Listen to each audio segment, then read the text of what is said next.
சுகபோக வாழ்க்கையை விரும்பும் அன்பான துலாம் ராசியினரே, 9ஆம் பார்வையால் 6ஆம் இடமான ருணர் ரோக சத்ருஸ்தானம் மீன ராசியையும் பார்வையிடுகிறார். அன்பார்ந்த துலாம் ராசியினரே, இந்த காலகட்டமானது செல்வ வளம் பெருகும் காலமாகும். சுகபோகமான வசதி வாய்ப்புகள் தேடி வரும். தொழில் ஸ்தான குருவின் பொதுவான பலன்களை பார்ப்போம். உங்கள் துலாம் ராசிக்கு 3ஆம் அதிபதியான குரு பகவான் 10ஆம் இடமான தொழில் ஸ்தானத்தில் உச்சம் பெறுவது சிறப்பான பலனை கொடுக்கும். 10இல் குரு வந்தால் பதவி பறிபோகும் என்பது பழமொழி. அது உங்கள் சுய ஜாதகத்தில் தசாபுக்திகள் சாதகமற்றவர்களுக்கு தொழில் உத்தியோக ரீதியான சாதகமற்ற பலன்களை தரும். ஆனால் தற்போது 10ஆம் இடத்தில் உச்சம் பெற்றிருக்கும் குரு பகவான் முதலீடு அதிகம் இல்லாத தொழில், கமிஷன் அடிப்படையிலான தொழில், தகவல் தொடர்பு சாதனங்களான யூடியூப், ஃபேஸ்புக், ட்விட்டர் போன்ற வலைதளங்களை பயன்படுத்தி வருமானம் ஈட்டுபவர்களுக்கு இது உபரியான லாபத்தை பல மடங்கு பெற்றுத்தரும்.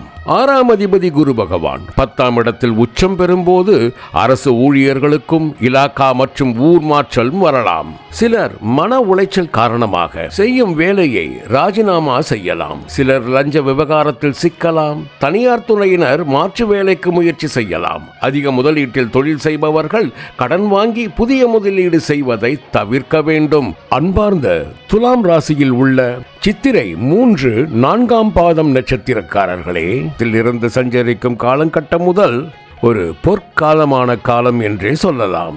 மற்றபடி உங்கள் சுய ஜாதகத்தில் தசாபுக்திகள் வலுவிழந்து சாதனையற்ற நிலையில் இருந்தால் எதிர்மறையான காலம் ஏற்படும். அன்பார்ந்த துலாம் ராசியில் இடம்பெற்றுள்ள ராகு பகவானின் சுவாதி நட்சத்திரக்காரர்களே, பொதுவாக குரு பகவானின் 20வது நட்சத்திரத்தில் இருந்து 27வது நட்சத்திரம் வரைக்கும் சஞ்சரிக்கும் காலமானது மிகவும் அற்புதமானதொரு அருமையானதொரு காலகட்டம் என்றே சொல்லலாம். ஆனாலும் துலா ராசியில் இருக்கும் இந்த சுவாதி நட்சத்திரத்திற்கு குரு பகவான் தனலாபம், உயர் பதவி, கௌரவங்கள், பேர், புகழ், சொத்துக்கள் வாங்குதல் அனைத்தும் தடங்களாக இருக்கும். கவலை வேண்டாம். 19/6/2026 முதல் அன்பார்ந்த துலாம் ராசியில் இடம்பெற்றுள்ள குரு பகவானின் விசாகம் 1, 2, 3ஆம் பாதம் வரை உள்ள நட்சத்திரக்காரர்களே, பண நஷ்டம், விரயங்கள், மனக்கவலையும் ஒருவித மரண பயமும் ஏற்படும். பட்டதிலிருந்தே குடும்பத்தில் துன்பங்கள், உடல்நிலை பாதிப்பு, மனநிலை பாதிப்பு, இப்படி சொல்லொன்னா துயரங்கள் ஏற்பட்டு கொண்டே இருந்திருக்கும்.